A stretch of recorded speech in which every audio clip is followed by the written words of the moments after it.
Why? Why did Scott Morrison do this? Why did he have himself sworn into 5 ministries, big ministries, and not tell his cabinet, his colleagues, or the public? The former Prime Minister tried to explain himself today. It had only left the main question hanging. That is, the reason he did this. There was plenty of special pleading from Morrison telling us this was all part of the difficult response to the pandemic. The prospect of serious loss of life, of disruption to civil society, of the collapse of our economy, as we were seeing in other parts of the world, was real. As we sit here now in the relative calm seas, or perhaps from the safety of the shore, and we look back at a time which was a raging tempest, people can be led to make judgments out of context. But the context was very real.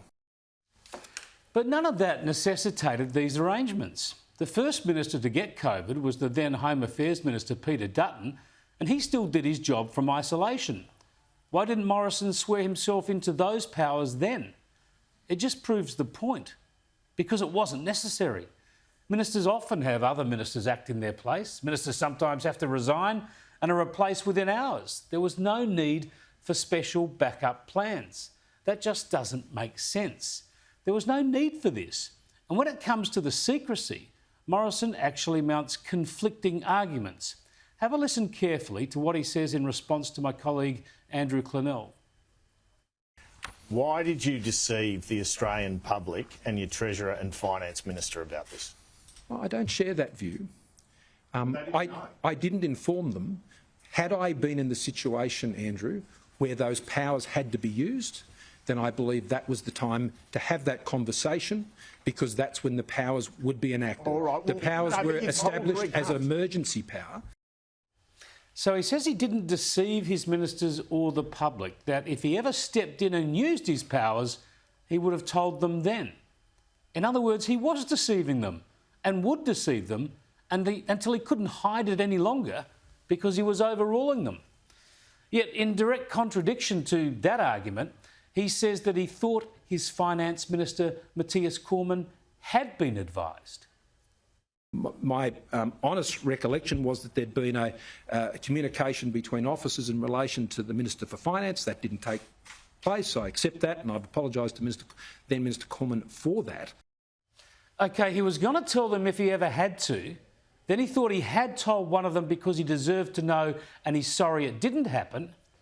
But then listen here, another explanation, this time that secrecy was actually necessary for good governance. You deceived your colleagues. I didn't disclose it to them because I didn't think it was in the interest of the best operations of the government during a crisis. That doesn't make any sense, Mr. Morrison. And I can appreciate, Andrew, you mightn't understand it because you haven't been a Prime Minister in the middle of the worst crisis since the Second World War. This is just so contradictory. Either Morrison doesn't know why he did this or he won't say.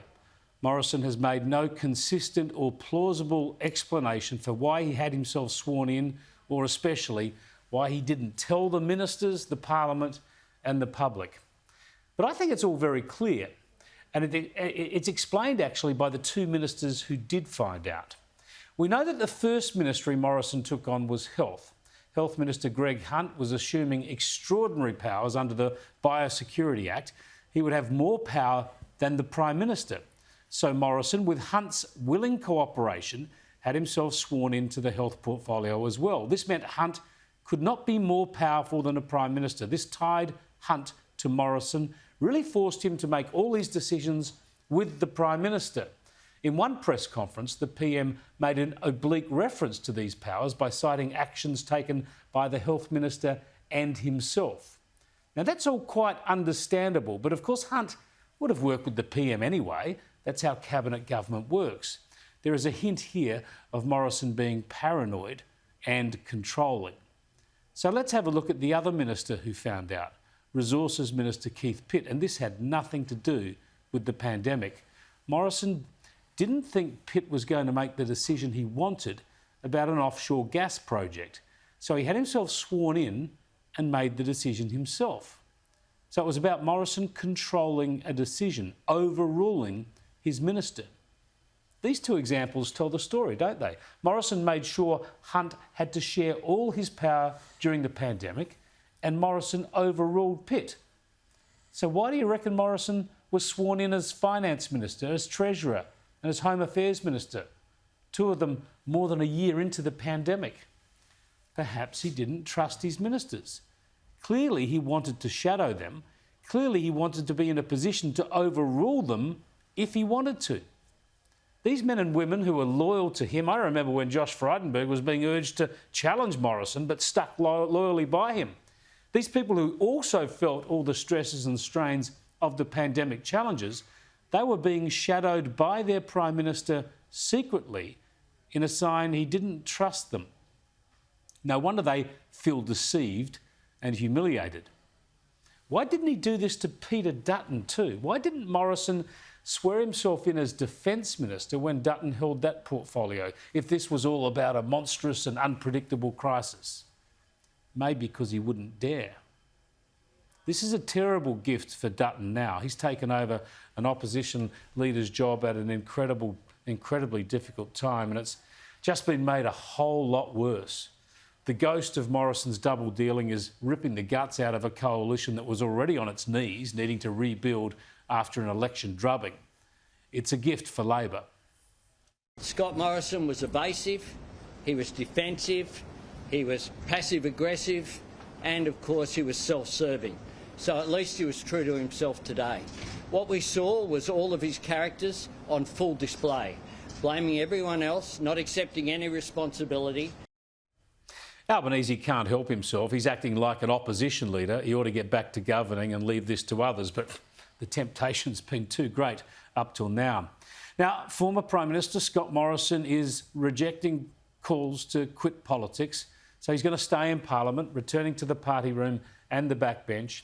And he's also seeking to play victim now over the way this scandal has played out. As Prime Minister, only I could really understand the weight of responsibility that was on my shoulders and on no one else. And as a result, I took the decisions that I thought I needed to take. I took the calls that I thought were necessary, and over the course of my time as Prime Minister, I sought to pursue the national interest on that basis, not for any personal advancement, but to get Australia through one of the worst crises we have faced since the Second World War. And the good news is, Australia, we got through it. Yeah, getting through the pandemic in better shape than most countries should be Scott Morrison's strong legacy, and Greg Hunt's and Josh Frydenberg's. These revelations shouldn't destroy that record, but they are going to seriously undermine it. What they point to instead is a manifestation of what some of us have pointed to since the earliest days of the pandemic: the propensity for politicians to overreact, to panic, to seek extraordinary power, to forget about normal standards of transparency and accountability, to forget about the rights of others, and to think they can do as they please in the name of fighting an often overstated threat.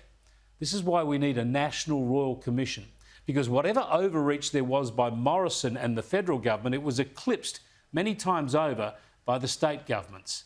The time for unchecked power, secret advice and panic-stricken governance is over. The time for accountability and openness is now.